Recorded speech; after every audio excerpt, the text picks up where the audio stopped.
from all, to all, with all, for all, through all. We thank the gods of creation.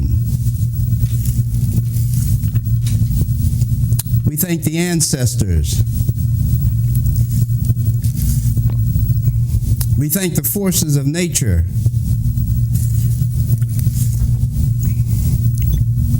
And we thank the earth.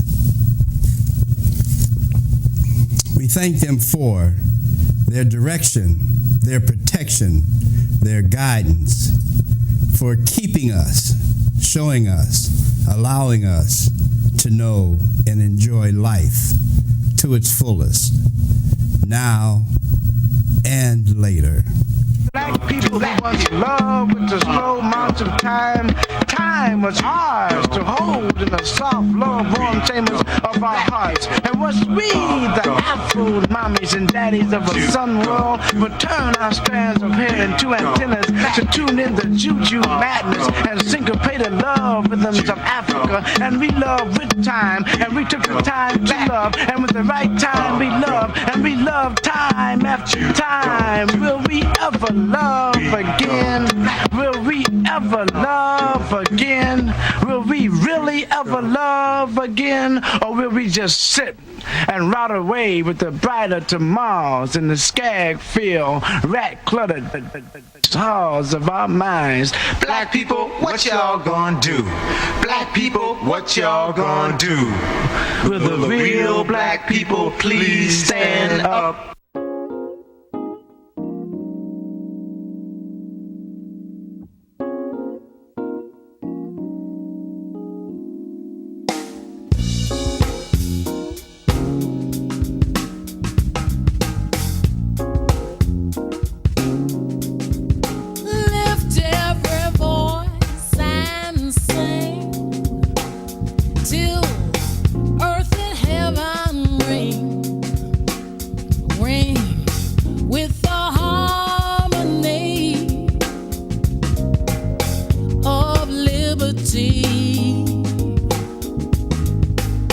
Let our rejoicing rise high as listening skies. Let it resound loud as the rolling sea.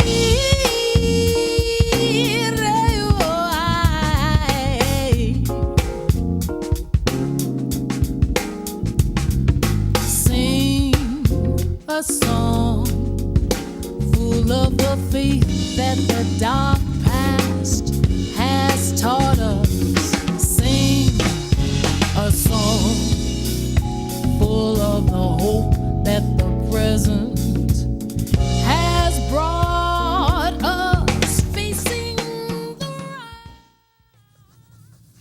Jumbo Habari, and welcome once again to Our Story, the program that makes being black positive, relevant, desirable, and true to a lost nation in America. A program that speaks to the historical significance of the original people of the earth. Our Story Network takes pride in setting itself away from other programs that centers on entertainment or rhetorical mumbo-jumbo that misdirects your attention onto other things that causes you to exhaust your resources and renders you brain dead. It is Our Story who talks about commitment to you and your people. It is Our Story that champions the reestablishment of the black genius that once ruled the world. It is Our Story that focuses you in on rewards of black advocacy, black activism, black involvement, and black power. It is Our Story that encourages survival of the black race and solicits your involvement to that end. Black folks must remember, race first is the call of the day, and we as a people must, I say must, take the pledge if we, the people of the original race, expect to survive.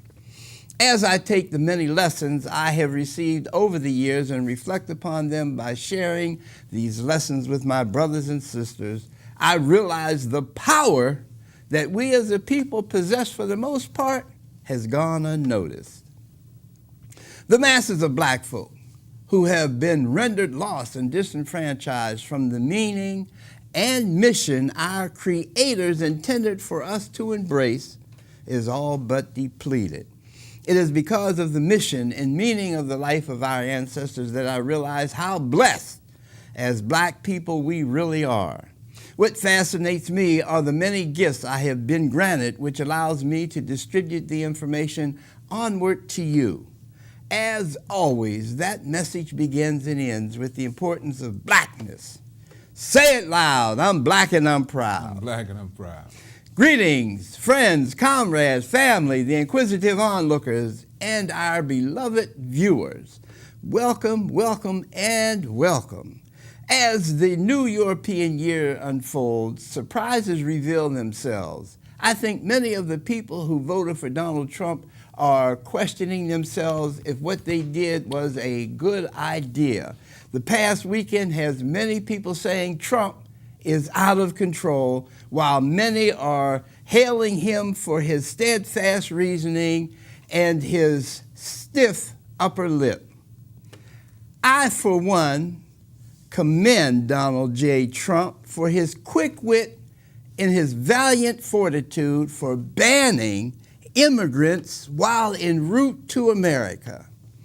Black people in America should be praising Trump for his no-nonsense approach to resolving problems. To hell with the policy and procedures, off with their heads, utilizing no time to gather thoughts and no time to weigh the facts against alternative facts, plunders right in. I know this is tongue-in-cheek, but on the serious side, I applaud Trump for his ban on immigrants this past weekend. Trump, whether or not blacks want to give him credit, Trump pulled out of America the hidden racism many liberal whites and middle-of-the-road conservatives who claim they are not racist. He pulled out the race card. Many blacks got caught up in the excitement as well. Just look at the thousands of people who spent their weekend at demonstrations and rallies. Look at how many blacks and liberal whites pose for cameras to let the world know they are supporting the poor immigrants who were caught in airports and landing docks, not able to get into America. The first thoughts I received were the pictures that flashed across the televisions and newspaper headlines more than 20 years ago when the boat people of Haiti were turned around in boats that barely made it to America, only to be sent back to sea where many of them died because of sinking boats or hunger or fear of returning to Haiti. The press quickly named this the two-island nation refugee crisis in the Caribbean. Cuba and Haiti, two countries treated very differently with the same problems. Where were the liberal whites and the sympathetic blacks who took their day off to pose for cameras showing their support for immigrants who traveled in a safe vehicle to come to America today? Where were they 20 years ago? Where were the supportive people who showed up this weekend for white refugees when the black Haitian people needed them? It makes it seem as if liberal whites and sympathetic blacks can rally for whites in trouble, but when it comes to blacks in trouble, this is the classic, there's no room in the inn. America lives off of a double standard. Blacks follow the lead of the white ruling class for hopes of inclusion and acceptance. What else can be interpreted from the lack of concern and action for black lives but an all-out crusade to save white lives? The interesting question becomes, why are blacks allowing this behavior to rule their choices in life? Blacks have experienced the worst inhumane treatment ever extended to a people on this planet called Earth. Jews make black people pay their hard-earned money to support the Jewish people who lost their lives in Nazi Germany. But, and I say this with a capital B, but Jews continue this very day treating blacks as inhumane beings.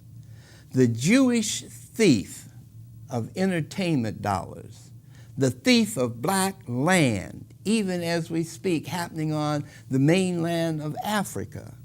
The refusal to allow blacks to educate their own by stealing the tax dollars from the various school boards throughout America. And the list goes on and on until blacks are facing the wall once again.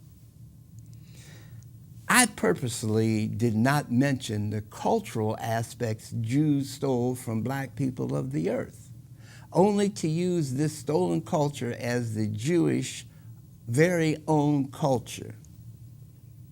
Blacks have learned to become dependent on the crumbs thrown from the table to the floor by the Jewish people to keep blacks as one would keep a pet dog or cat. Those who have the knowledge are bound by the secrecies from extending that knowledge to other blacks. Those who have the knowledge but not bound by secrecy use the knowledge to gain power and wealth, but not revealing the truth to blacks. So, it is left to the renegade blacks to share the knowledge of truth with the people. The list of scholars considered renegades is enormous.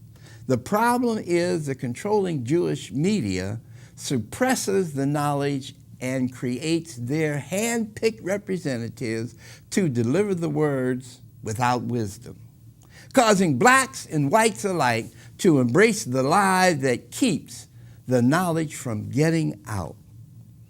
This process has been successful enough to cause black folks who want to know the truth, fearful from listening to the scholars who preach the words of knowledge. To illustrate, I want to use the term white supremacy. We all know white means non-black people who came after the black race. Supremacy means primacy, dependency with an influence of importance, somehow becoming super excellent. We know white supremacy has been a rallying cry ever since blacks civilized the white race from heathenism. Then all of a sudden, whites thought they should be in charge. The mere thought of connecting supremacy with the word white is a consideration of the white race, trying to shine brighter than its teacher. Of course, the teacher was and continues to be the black race. Now, the use of white supremacy gives power to the people who have very little power. My suggestion has always been to transform white supremacy to white nationalism. The classification of white nationalism is more descriptive and more on point and less of creating a position of honor and superiority. Nationalism gives way to proclaiming the white race as a people being patriotic to their needs and desires. Nationalism gives way to whites creating a collective with a strong desire towards nationhood. Nationalism allows for whites to rule themselves under policies tailored for their needs and purposes. A sort of policy among themselves that if their policies are confused with being the policies in other cultures, those other cultures